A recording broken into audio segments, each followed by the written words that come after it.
Bismillahirrahmanirrahim.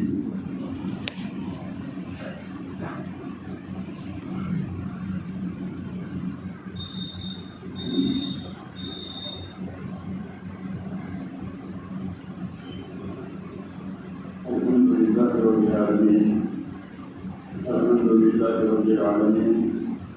Wassalatu wassalamu ala sayyidil mursalin wa ala alihi wa sahbihi ajma'in.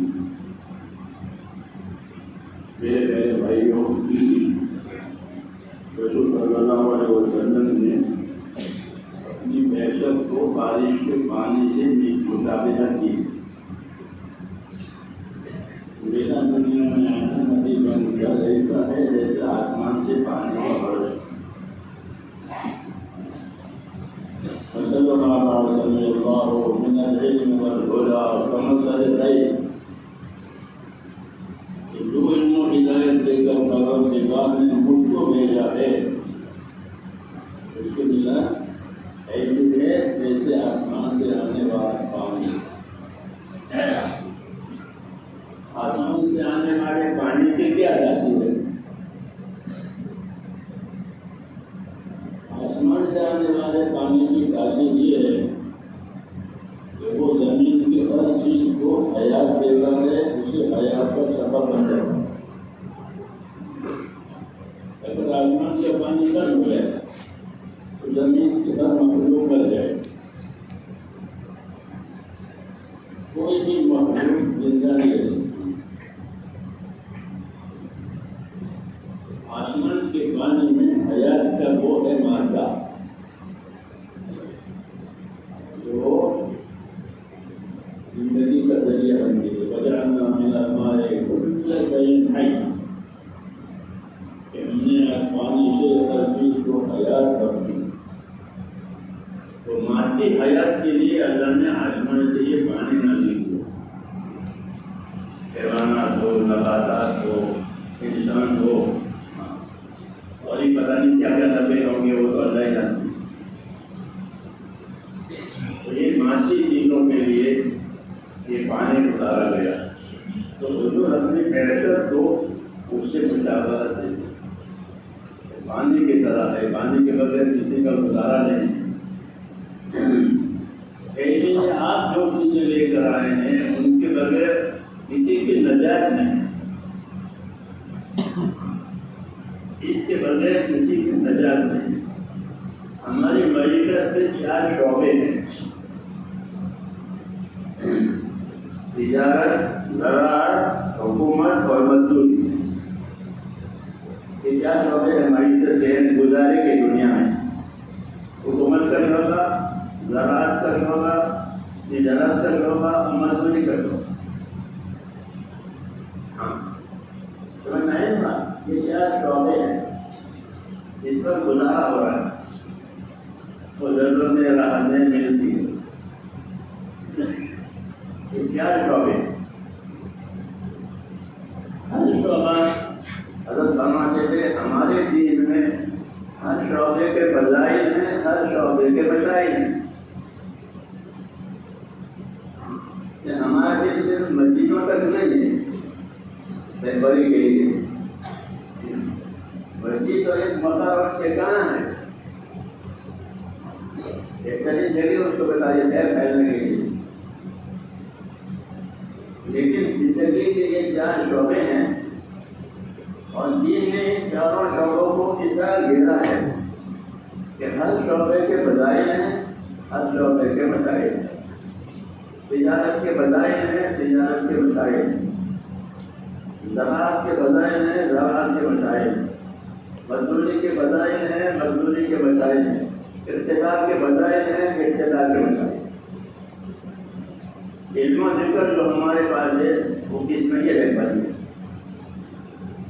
علم و ذکر تیسرا نمبر۔ جی ہاں، اس میں یہ کہ جتنے شعبے ہیں ان میں سے کسی شعبے کو جہالت پر جینے کے لیے ہمارے دین نے نہیں چھوڑا ہے کہ تم اپنا کر لو، ایسا نہیں، بلکہ ان سب شعبوں کے لیے دین آیا۔ پہلے ان شعبوں کے لیے الگ الگ نبی آئے۔ ماضی میں انبیاء اسباب والوں کی طرف آتے تھے، عام طور سے والوں کے بعد موسیٰ علیہ السلام کو بھیجا، ابراہیم علیہ السلام کو بھیجا، حاکموں کے پاس، بادشاہوں کے پاس، شاہجہاں کے پاس ابراہیم علیہ السلام کو بھیجا، قومی قوت والوں کے پاس موسیٰ علیہ السلام کو بھیجا، اکثریت کے لیے نوح علیہ السلام کو بھیجا، وغیرہ وغیرہ۔ آپ کو سب کے لیے اور معیشت کے اور گزارے کے جتنے شعبے ہیں تمام شعبوں کی رہبری کے لیے آپ کو علم دیا گیا۔ یہ تمام شعبے والوں کو دعوت دو اپنے اللہ کی طرف، آخرت کی طرف، اور اپنے اللہ کو راضی کرنے کے لیے، اپنے آخرت بنانے کے لیے پھر ان کو تعلیم دو۔ جو بنانے بوئس تو داعیاً و معلماً وليس إلي من الهداية شيء وخلق إبليس مزينا وليس إليه من الضلالة شيء۔ کہ اللہ نے مجھ کو داعی بنا کر بھیجا، اللہ نے مجھ کو معلم بنا کر بھیجا۔ میں دعوت دوں گا کہ آؤ، جب آئیں گے تو اس کو تعلیم دوں گا۔ جیسے لوگوں کو بلاؤ کہ کھانے کے لیے آؤ، تو وہ کھانے کریں گے تو کھانا پیش کریں گے، کیوں کسی سے ان کو بنایا جاتا ہے۔ آپ نے لوگوں کو دعوت دی ہے دین کی طرف۔ دین نام ہے ایمان اور علم کا۔ یہ دین کی چیز کا نام ہے۔ دین میں دو چیزیں ہیں، اور بتائیں جماعت دین میں دو چیزیں ہیں۔ ایک ایمان ہے، یعنی اللہ کا تعلق، اللہ کا تعلق، وہ تعلق عبادت اور بندگی کا ہے، اللہ سے کسی سے جدا نہیں۔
لوگوں کی زندگیوں میں اللہ کی اطاعت آیا۔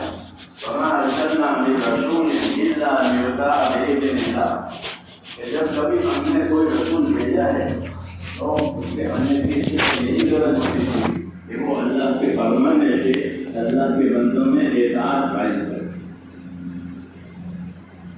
اطاعت قائم کرے، یعنی جتنی صلاحیتیں ہیں بندوں میں وہ صلاحیتیں اللہ تعالیٰ کی اطاعت اور تابعداری میں لگے، کرنے کے کام کرنا، نہ کرنے کے کام نہ کرنا، اور ان سب سے مقصود اللہ تعالیٰ کی اطاعت اور اس کی رضامندی ہو۔ یہ مقصد ہوتا ہے اطاعت کا۔ اس لیے نبیوں کے آنے کی غرض اطاعت ہوتی ہے تاکہ لوگوں کی زندگیوں میں اطاعت آتا ہے، ہر شعبے میں اطاعت۔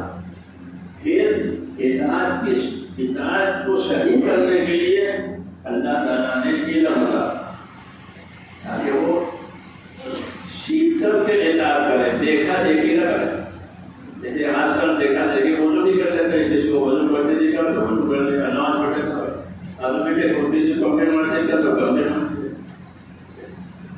دیکھا دیکھی دین نہیں ہوتا، بلکہ دین تو علم و عمل کا نام ہے۔ ایمان کے بعد پہلے ایمان آئے گا، پھر علم و عمل آئے گا، پھر اس کی پیروی کی جائے گی، جب اس کی پیروی کی جائے گی تو وہ دین بنے گا۔ خالی جاننے سے بھی خالی جاننا بھی کافی نہیں کہ مجھ کو معلوم ہے میں جانتا ہوں، اتنا کافی نہیں ہے، بلکہ جو چیز جانتے ہو اپنے آپ کو اس کا پابند کرو، اپنے آپ کو اس کا پابند کرو، کرنے کی چیزوں کا کرنے کے لیے، نہ کرنے کی چیزوں کا نہ کرنے کے لیے اپنے آپ کو پابند کرنا، خوشی کرنا کتاب یہ شریک ازم میں ہے نا، وہ شریک ازم کا اپنے آپ کو پابند کرنا۔ آدمی ہنر میں اپنے ہنر کا دعوے ہوتا ہے، ہنر کے اصول کے خلاف کبھی نہیں کرے گا، اگر ہنر کے اصول کے خلاف کرے تو اس کا ہنر چلے گا ہی نہیں۔ ہاں کبھی ہنر کے اصول ہے، اس طرح چلاؤ، اس طرح بند کرو، اس طرح کھولو، تو اس طرح ہنروں کی ترتیب ہوتی ہے، اسی طرح حکموں کی بھی ترتیب ہوتی ہے عمل کرنے کے لیے، اس کا یہ طریقہ ہے، یہ طریقہ ہے، یہ طریقہ ہے۔ اس لیے ان چیزوں کا علم دیا گیا، اور یہ علم دو قسموں میں تقسیم ہوا۔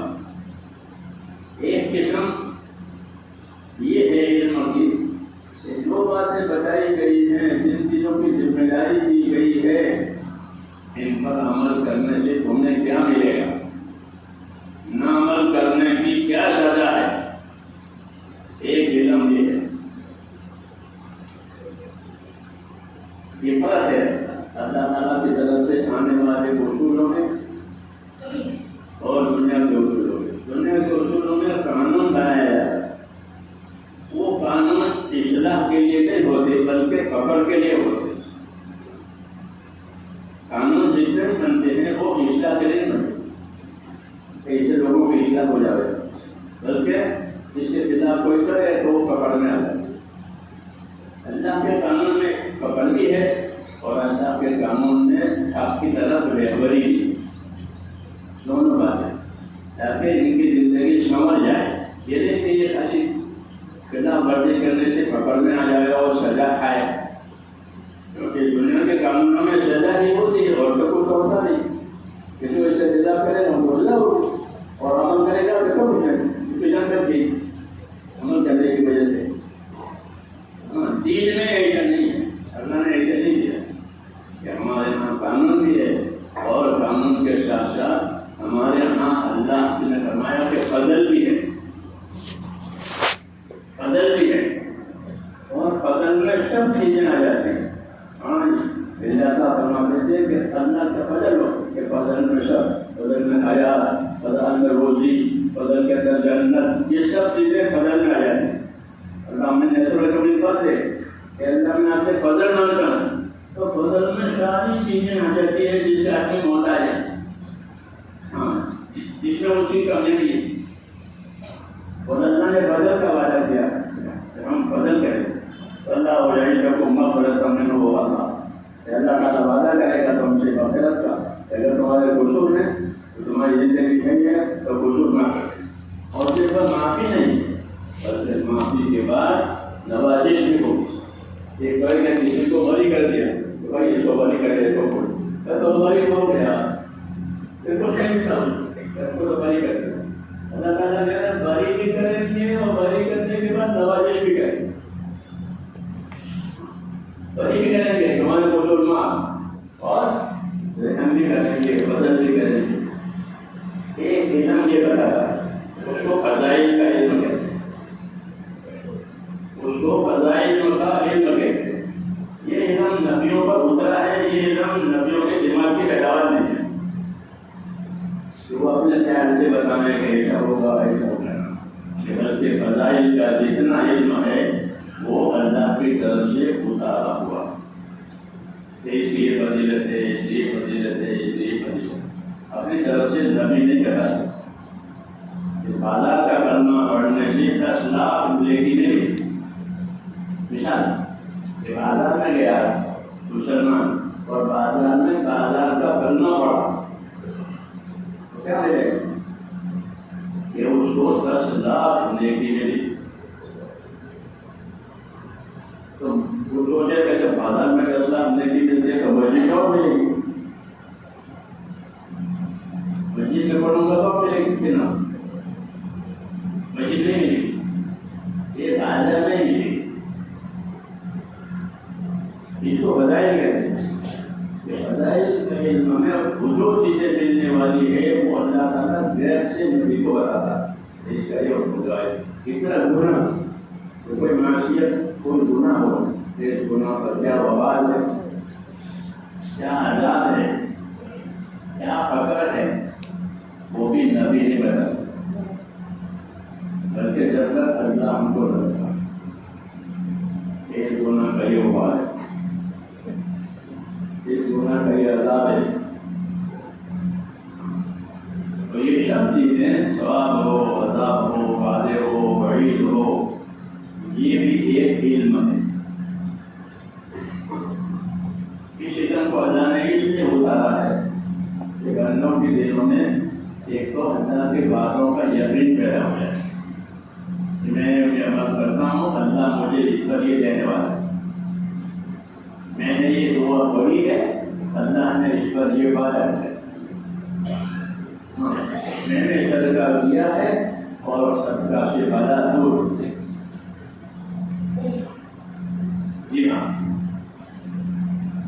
یہ علم سارا گیا ہے تاکہ ہر آدمی کو, ہر مسلمان کو اپنے عملوں کے پیچھے جو کچھ ہونے والا ہے اس کا یقین پیدا ہے.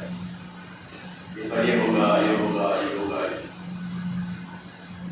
دوسرا علم کہ ان عملوں کے کرنے کا صحیح طریقہ, کیونکہ جب وہ عمل صحیح طریقے سے ہوگا تو وہ انعام اور اکرام ملے گا تو آتے ہیں. اگر وہ عمل غلط ہو گیا تو اس کا کچھ نہیں, تمہاری غلط ہے.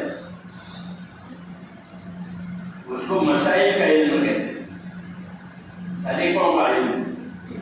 تو ایک علم طریقوں کا ہوتا ہے اور ایک علم جو ہے مسائل کا ہوتا ہے.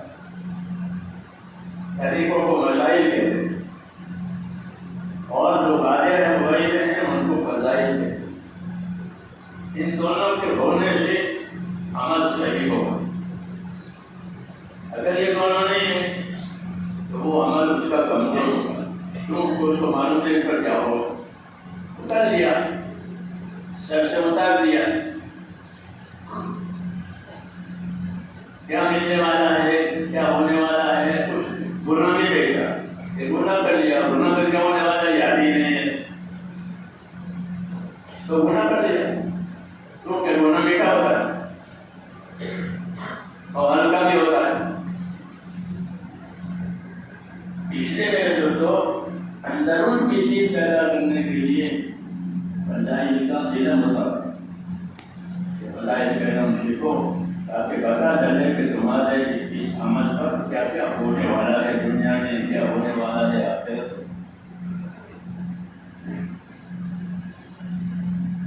جب یہ علم آئے گا اور پھر محنت ہوگی, یعنی سننا نہیں ہوگا بلکہ حکموں کی محنت. جیسے بازاروں میں, کارخانوں میں چیزوں کی محنت ہوتی ہے کہ کارخانوں میں چیزیں بناتے ہیں, بازاروں میں آ کر کے وہ استعمال ہوتی ہے, بکتی ہے. ایسے ہی میرے دوستوں یہاں ہے کہ اللہ تعالیٰ فضائل کا علم اتاریں گے تاکہ معلوم ہو جائے کہ فلاں عمل پر یہ ہے, فلاں عمل پر یہ ہے, فلاں عمل پر یہ ہے. تو فضائل کا علم یاد ہونے سے رغبت پیدا ہوگی عمل. ایک طرح میں نے وہاں ہماری مسجد میں کہتے جائے یہ سنایا, جس کا حدیث شریف میں ہے کہ جو آدمی عصر کی نماز سے پہلے 4 رکعت سنت پڑھے رسول صلی اللہ علیہ وسلم نے اس کو دعا دی. کیا کیا ہے, آپ نے اس کو دعا دی کہ رحم اللہ عمران صلی قبل العصر 4, کہ اللہ اس بندے پر رحم کرے تو عصر سے پہلے 4 رکعت نماز سنت پڑھے. دعا دی, ابھی کی دعا.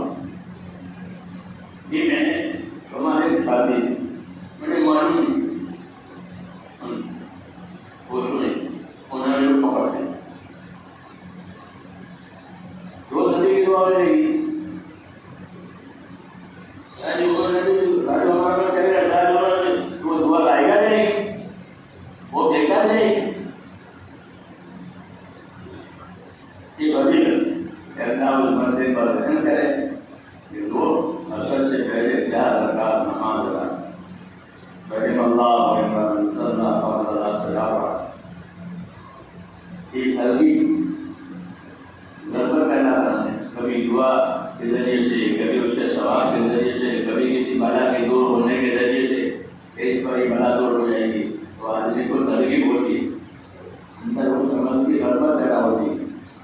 جی ہاں، خصوصاً جب وہ محنت میں ہوتا ہے عملوں کی اور دین کی محنت میں ہوتا ہے تو اندر ایک اصلاح پیدا ہوتی ہے. جی ہاں، حکموں کی محنت سے حکموں پر چلنے کی اصلاح پیدا ہوتی ہے. اگر حکموں کی محنت نہیں ہوئی تو حکموں پر چلنے کی اصلاح روز بروز بڑھے گی اور زندگی میں سے حکم کٹ جائے گی اور اس کو حضور آ جائے گا. ہاں، اس کو حضور آ جائے گا، عمل سے زندگی بڑھے گی. اس سے حکم ہے کہ اپنے عملوں کا اپنے آپ کو پابند کرو تاکہ وہ عمل اثر کرے. جیسے ایک ایک قطرہ پڑتا ہے تو وہ اصل چاہے پتھر ہی کیوں نہ ہو لیکن ایک ایک قطرے کی وجہ سے پتھر کے اندر بھی چھڑا ہوتا ہے. کیوں کہ وہ مسلسل آتا ہے. اس لیے دین کی عملوں میں ایک طرف تو ترغیب دی گئی ہے کہ اس کا یہ فائدہ ہوگا، یہ فائدہ ہوگا، یہ فائدہ ہوگا، اور دوسری طریقے کہ اس کے پابند کرنا. ایک دو دفعہ کرنے سے نہیں ہوتا، ایک دو دفعہ کرنے تو بچوں کا کوئی تجربہ ہوتی ہے جو نہیں ایسا نہیں، بلکہ اس عمل کو اپنی زندگی کا جز بنایا. جیسے حاجتیں ضرورتیں آدمی کی زندگی کا جز بنتی ہے. یہ چیز تو ہونی چاہیے، یہ چیز تو ہونی چاہیے. عادتوں کے بارے میں وہ زندگی کا جز بن جاتی ہے. اور جب تک زندگی ہے یہ چیزیں ہونی چاہیے. ایسے ہی میں تو عمل زندگی کا جز بن جائے. یہ کام تو ہونا ہی چاہیے، یہ کام تو ہونا ہی چاہیے، یہ تو میری زندگی کی چیز ہے، میرے کامیابی کی چیز ہے. پھر وہ عمل زندگی کا جز بنے گا اور اس عمل سے تعلق پیدا ہو جائے گا. ہاں، پھر وہ عمل چھوٹ جائے گا تو اس کو حسرت ہوگی. کھانے کی چیز کا عادی ہوگا، چائے کا عادی ہوگا، چائے نہیں ملی، چائے نہیں ملی، پان والے کو پان نہیں ملا تو اس کو انتقال ہوتا ہے. اس کو انتقال ہوتا ہے کیونکہ وہ چیز اس کی زندگی کا جز بنی ہوئی ہے. ایسے ہی وہ کہتے ہیں کہ اپنے آپ کو عمل کا پابند کر کے عمل کا جز زندگی کا جز بناؤ تاکہ زندگی میں جب اس عمل کا وقت آئے تو طبیعت اس کا تقاضا کرے. طبیعت اس کا تقاضا کرے کہ وہ فلاں عمل نہیں ہوا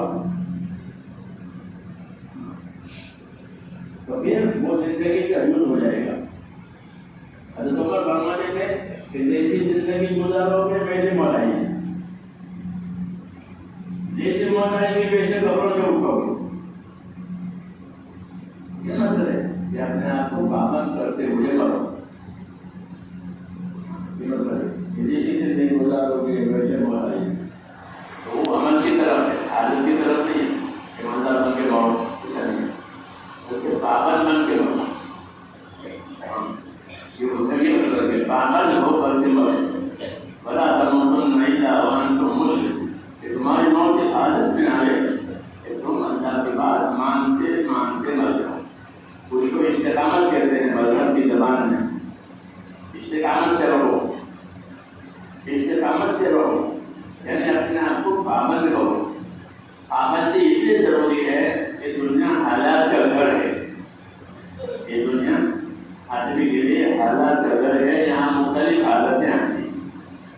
ایک تو قدرتی جبل بنایا، جوانے، بڑھاپا آیا، بیماری بن، ایسے اور بھی حالات آتے ہیں. آزمائش کی ایمانداری آئی، غریبی آئی، دوستی آئی، دشمنی آئی، حالات آتے ہیں زندگیوں میں.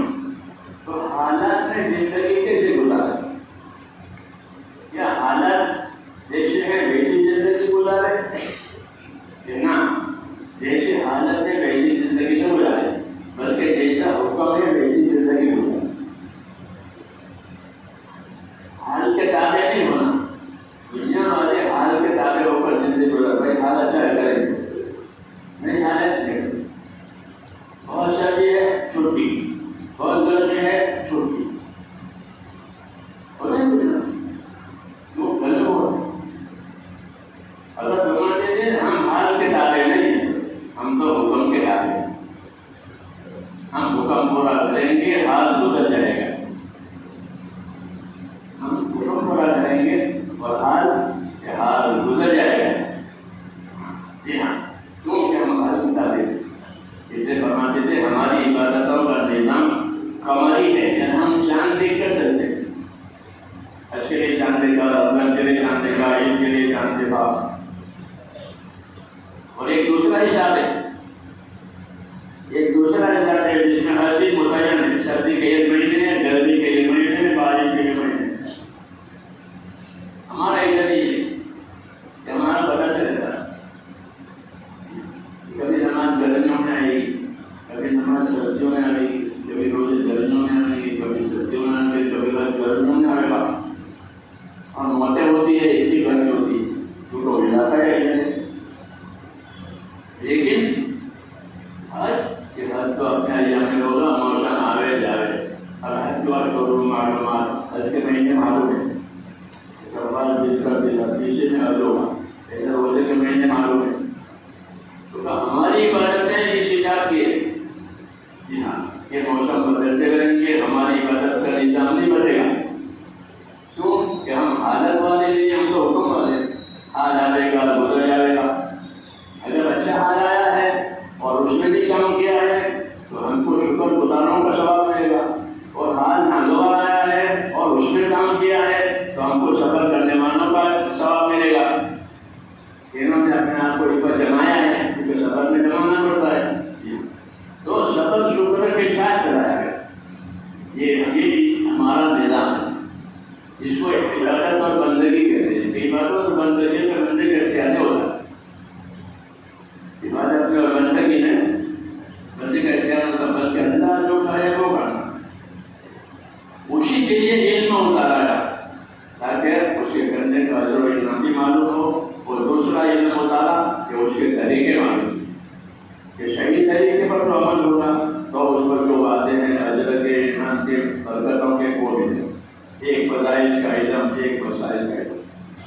اس کے بغیر زندگی دینی صحیح نہیں ہوتی۔ فضیلت بھی جاننا ہے ہر عمل کی جو عمل کرتے ہیں، اور ان کا طریقہ بھی ہے۔ سیدھے کی فضیلت بتائی، سیدھے کی فضیلت بتائی، سیدھا سب سے زیادہ اللہ کو پسند ہے۔ اللہ اس بات کو پسند کرتے ہیں کہ بندہ اس کے سامنے اپنی بٹھانی چیزیں ہوئے سمجھے سر رکھتے ہوئے، اور جتنے سیکھتے اتنے درجے، جتنے سیکھتے اتنے درجے، اپنے صحابہ سے کہتے ہوئے کہ اپنے سیدھوں کے درجے آپ نے درجے بڑھاؤ۔ سجدہ کرنے کا کیا طریقہ؟ سجدہ کرنے کا کیا طریقہ؟ تو فرمایا مجھ کو میرے پروردگار نے 7 اعضاء پر سجدہ کرنے کا حکم دیا۔ یہ مثال دے رہا ہوں، فضائل مسائل سجدے سے درجے بتاؤ، یہ تو فضیلت ہوئی۔ سجدہ کرنے کا طریقہ کیا کہ مجھ کو میرے پروردگار نے حکم دیا ہے کہ سجدہ 7 اعضاء پر ہوگا۔ یہ سجدہ کرنے کا طریقہ ہوا۔ یہ 7 اعضاء کون سے؟ دونوں قدم جمیں سجدے کے حالت، دونوں گھٹنے جمیں، کتنے ہو گئے؟ دونوں ہاتھ جمیں، گرنے کی طرف منگل کر دی، کتنے ہو گئے؟ اور چہرہ اس کے بیچ میں ہو، کتنے ہو گئے؟ یہ مثال مسائل، یہ مثال مسائل کہ مجھ کو میرے پروردگار نے 7 اعضاء پر سجدہ کرنے کا حکم دیا۔ یہ ہے علم و ذکر کا مطلب۔ اس کی فضیلت بھی معلوم ہے، اس کا طریقہ بھی معلوم ہے۔ تو علم و ذکر کا یہ تقاضا ہے کہ جو جس حالت میں ہو اس حالت حالت کا علم اس کے پاس ہے، اس کا عمل اس کے ساتھ۔ آدمی کی 4 حالتیں ہوتی ہیں، راحت میں ہوتا ہے، مصیبت میں ہوتا ہے، معصیت اور گناہ میں ہوتا ہے، اور اطاعت میں ہوتا ہے۔ یہ 4 حالتیں ان سے کوئی ایک حالت ہوگی، بتائے نا، یا راحت میں ہوگا، یا مصیبت میں ہوگا، یا معصیت اور گناہ میں ہوگا، یا اطاعت اور تابعداری میں ہوگا۔ یہ 4 حالتوں میں سے کوئی حالت ایک آدمی کے ساتھ رہے گی۔ تو اب ان حالتوں کا دین دیکھیں کہ اس حالت کا دین کیا ہے، کیونکہ حالت تو آ گئی۔ علم و ذکر کا یہ تقاضا ہے کہ ہماری تبلیغ میں علم و ذکر کا نمبر ہے، تو بتا کہ تمہاری زندگی کی یہ 4 حالتیں ہیں۔ ان 4 حالتوں میں سے یہ دیکھو کہ وہ جو علم و ذکر ہے وہ کیا رہبری کرتا ہے،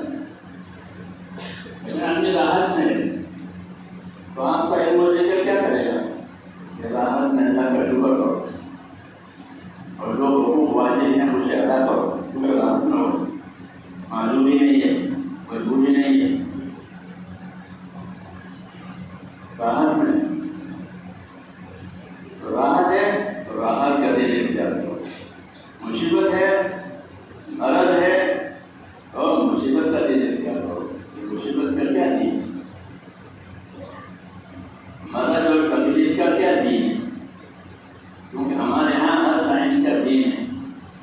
جیسے پرہیز کا کھانا بھی ہوتا ہے اور مہمانی کا کھانا بھی ہوتا ہے۔ مہمان ہوں گے تو لوگ مہمانی تو کھانا کھلائیں گے، اور بیمار ہو گئے تو بیماری کا کھانا نہیں کھلائیں گے، تو کچھ کھانا کھلائیں گے یا بیماری کھانا پرہیز کا کھانا۔ اس طرح ہر حالت کا کھانا پینا ہوتا ہے، اس طرح ہر حالت کا دین بھی ہوتا ہے۔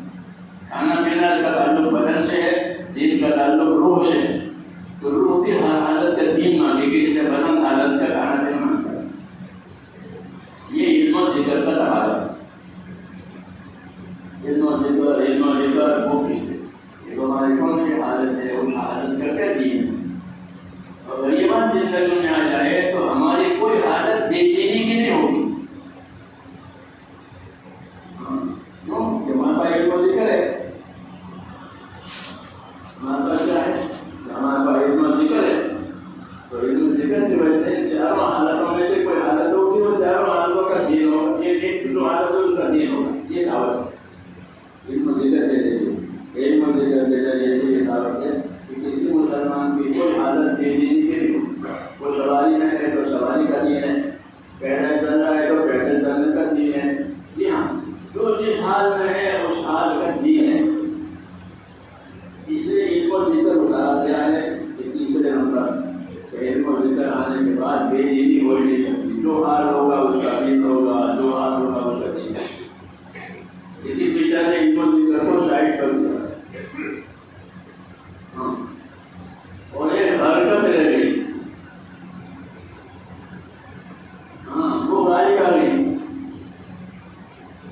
وہ گاڑی آ گئی، تو حرکت تو ہو رہی ہے اور علم و ذکر پھیل نہیں رہا ہے، جیسے کچن نہیں اور آٹا تو آ گیا،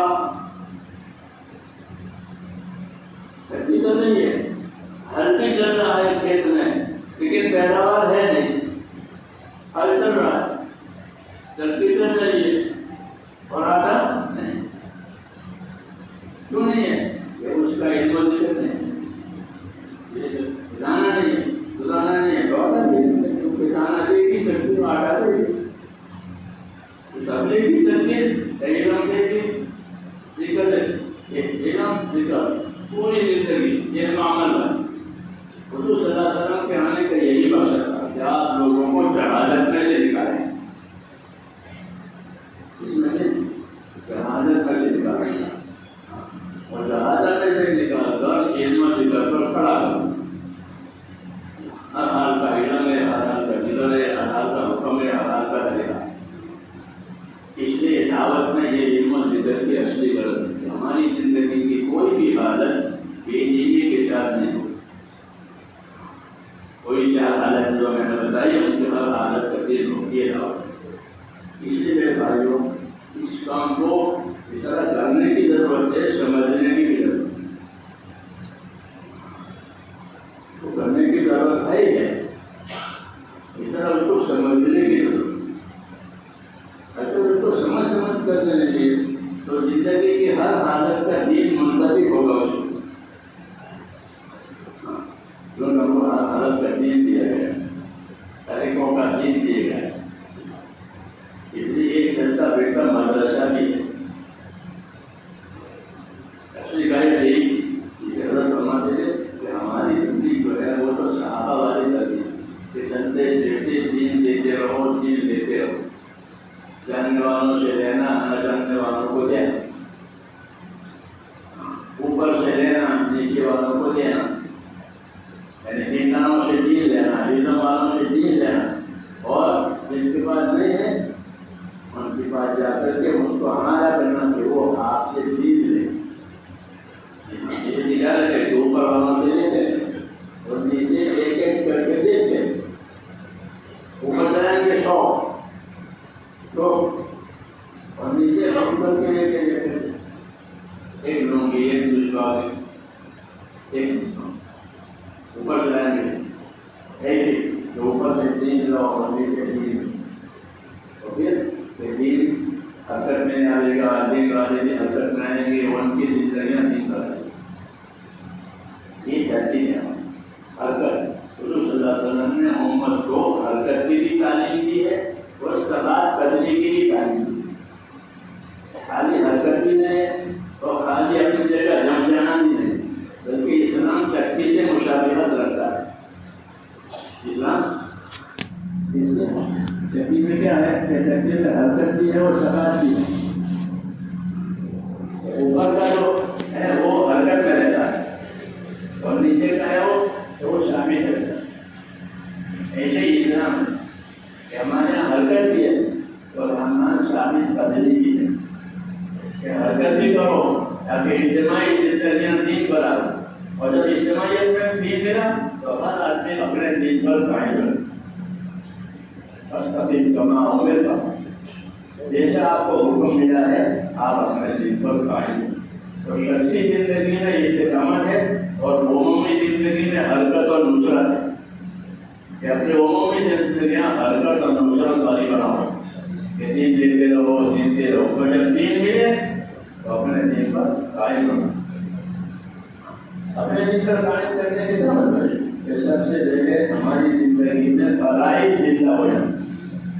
اگر آپ حیات صحابہ پڑھتے ہو تو ایک عنوان اس میں یہ ہے، پہلی جلد میں اللہ و عزت فرائض، اللہ کے فرائض کی طرف دعوت کہ اللہ نے جو جو چیزیں فرض کی ہے وہ زندگی میں آنی ہے۔ اگر وہ نہیں آئی ہے تو اس کا کوئی بدل نہیں ہے، ہزار چیزیں دیں تو سے دور جائے اور فرائض ادا نہیں کیے، فرائض ادا نہیں ہوئے کہ فرائض ادا کیے بغیر کوئی بھی بندہ اللہ کی رحمت سے قریب نہیں ہو۔ سب سے زیادہ رحمت سے وہ بندے قریب ہوں گے جو اس کے فرائض کو ادا کرتے ہیں۔ پہلی حدیث بتائے اسلام کی بنیاد پانچ ہوتا ہے، وہ فرائض ہیں۔ پہلی حدیث کیوں کہ ساری محنت کے ذریعے سے وہ فرائض زندہ کرنے جو اللہ تعالیٰ نے ہم پر ہے، کلمہ ہے، نماز ہے، روزہ ہے، زکات ہے، حج ہے، یہ اسلام ہے، یہ اسلام ہے، یہ زندگیوں میں آ کلمہ کے بعد نماز ہے، نماز ایسی آگے جو ہماری زندگی کا اثر ہے۔ یہ مال ہے تو اپنے مال کی زکات، زکات کے بارے میں سوچتی بہت کہ مال ایک پوشیدہ چیز ہے، ہم نہیں جانتے ان کے بعد کیا ہے، ان کے بعد کیا ہے، کتنا ہے ان کے بعد کتنا ہے۔ اس لیے زکات میں بہت سوچتی ہے، اگر پوری زکات ادا ہو جائے تو بتاتے ہیں کہ کوئی مسلمان غریب نہ رہے۔ اتنی مقدار اللہ نے نادانوں پر واجب کی ہے کہ مرد جن کی عورتیں اپنا مال کی زکات نکالیں تو پھر کوئی مرد عورت غریب نہیں رہ سکتا، بلکہ ان کے حاجت کے لیے یہ حاجت یہ زکات کا یہ خالی تبلیغ میں وقت لگانے سے کام نہیں بنے گا اور تبلیغ میں پیسہ لگانے سے کام نہیں بنے گا، بلکہ جو فرائض ہیں اس کی اصلاح پیدا کرنے کے لیے تبلیغ ہے. فرائض کی اصلاح پیدا ہوگا کہ میرے پاس اتنا مال ہے اور اس میں کتنی زکات واجب ہوتی ہے وہ نکالنی پڑے گی، وہ نکالنی پڑے گی، وہ دینی پڑے گی حقدار کو کہ اس کا کون حقدار ہے. یہ نہیں کہ کوئی چلنے والا ہے اور دے دیں گے. ہماری ابتدا فرماتے ہیں جن کا نماز ادا کرنے کے لیے 5 جگہ ہونا چاہتا ہے تو 5 جگہ بڑی نماز ادا ہو سکتی ہے. ایسے ہی زکات ادا ہونے کے لیے زکات کا حقدار دیکھنا ضروری ہے کہ زکات کا حقدار کون ہے. یہ نہیں کہ تو آئے گا دے دیں گے، بلکہ دیکھنا اس کا حقدار کون ہے. اللہ نے قرآن شریف میں زکات کے 8 حقدار بتائے ہیں.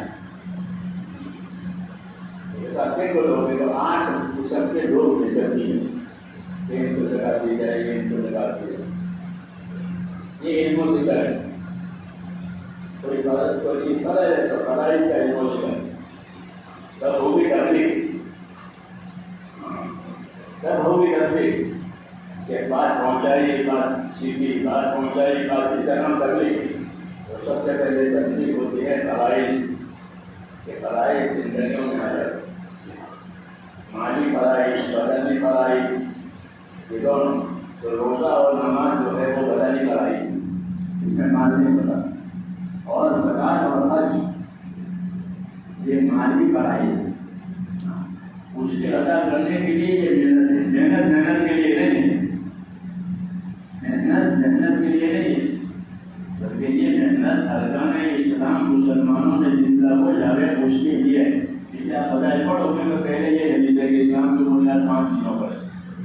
جتنے سارے بتائے ہیں اور جتنی ساری محنت ہیں وہ ان کے لیے، کیونکہ پہلے بڑائی ہے تو اسلام ہی نہیں ہے، اسلام کی بنیاد ہی ان چیزوں پر ہے. اس لیے 100% مسلمانوں میں اصطلاح ایمان ہے، اصطلاح کے اندر نماز، روزہ، زکات، حج، پھر ان کے شہید ہونے کی شرطیں، ان کے قبول ہونے کی شرطیں. ایک شہید ہونے کی شرطیں ہوتی ہیں، ایک قبول ہونے کی شرطیں ہوتی ہیں. شہید ہونے کی شرطیں ہیں نمازوں کا طریقہ صحیح ہو، زکات کا طریقہ صحیح ہو، ایک سیرت کی شرط ہے، حج کا طریقہ صحیح ہو. اور قبول ہونے کی شرطیں یہ ہے کہ وہ حلال ہو، اخلاص سے ہو، تو وہ قبولیت ہے. یہ چیزیں ہیں میرے دوستوں جو اس کام کے ذریعے سے پیدا جائے. اگر یہ چیز صحیح تو ہر طبقے میں اپنا دین آئے گا. چار طبقے ہیں تو ہر طبقے میں اپنا دین آئے گا. کیونکہ دعوت ہے، ایک دوسرے کو دعوت ہے، تاجر تم بھی آؤ، مزدور تم بھی آؤ، ابتدا والے تم بھی آؤ، زمیندار تم بھی آؤ، سب کو دعوت ہے. تو سب اپنے اپنے شعبے میں اپنا دین لے کر یہاں سے جائیں. دعوت کا یہ نفع ہے کہ جو جس شعبے میں ہے اس شعبے کا دین لے. کیونکہ یہاں دین سمجھایا جاتا ہے فضائل سے، اور اس کے نہ ماننے کا کیا وبال ہے کہ وہ اپنے شعبے میں دین دیتے ہیں. آدمی شاہی کے بیٹے تھے، وہ حضور کے پاس آئے، وہ اپنے بدن کے پیشوا، وہ ایمان لائے اور بات ہونے لگا. وہ شکاری ہے، شکاری. تو حضور سے ہم لوگ تو شکاری ہیں اور ہمارا بڑے بڑے کتے ہیں، بڑے بڑے کتے جو روز کا شکار کرتے ہیں. روز ایک جانور ہوتا ہے کہ وہ روز کا شکار کرتے ہیں. ایسے بڑے بڑے شکاری کتے ہمارے وہاں. تو ہم کو شکار کی شریعت بتائیے کہ ہمارا شکار کب حلال ہوتا ہے، ہمارا شکار کب حرام ہے. یہ دعوت جس کو دعوت ملی وہ اپنے شعبے کا دین ہے، وہ شکاری لوگ ہیں. ان کو شکار کا دین بتائیے. کون سی صورت میں ہم دوسرے کو چھوڑیں گے؟ حرم کے پیچھے اس نے پکڑ لیا، مر جاتا ہے، زندہ رہتا ہے، تو کون سی صورت میں اس کا شکار کھا سکتے ہیں؟ اور اس کی شریعت کھاتی ہوئی سورہ مائدہ میں اس کے احکام آنے ہوئے. یہ ہوتا ہے جب دین آئے گا اور تو اللہ تعالیٰ نے جو تقاضے پیدا ہوئے اس کی شریعت کھانی کرے. ایسے جو جہاں ہے وہاں سے اپنے